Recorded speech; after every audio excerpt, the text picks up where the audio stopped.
I'm here with Tim Ramage, the executive producer of Puzzle Quest 2. Tim, how are you? Good, how are you? Good.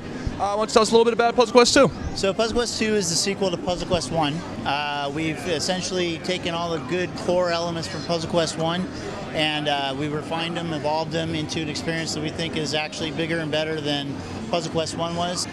We wanted to appeal to both the fans of the role-playing elements from Puzzle Quest 1 as well as the puzzle elements from Puzzle Quest 1 and kind of streamline that experience so that both fans get an even better experience than they did from Puzzle Quest 1. Now, what kind of lessons did you learn from Galactrix, and also is there a sequel to Galactrix coming? In terms of sequels to Galactrix, that's to be determined. Lessons we learned from Galactrix, people really loved the core experience of the Puzzle Quest board.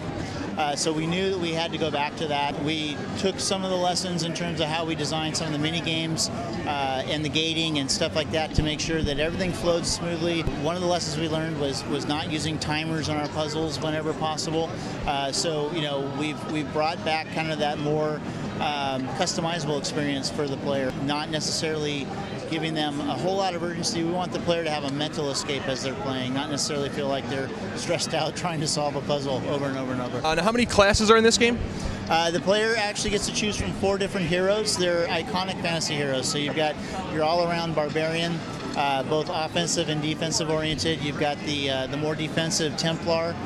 You've got the magic-focused sorcerer, and then we've got the assassin, who we look at as kind of like the Puzzle Quest gamers' advanced experience character.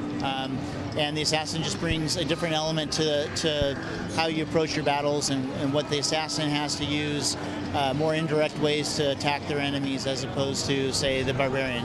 Now, one of the complaints about the first game and Galactrix was that there was a feeling sometimes of randomness, that sometimes the computer would just get ridiculously fortunate pulls. Has anything been done to address that, or? I would say, we've focused a little more on AI, I think. So meaning that, early on in the game, you're going to run into characters that may not make the obvious move.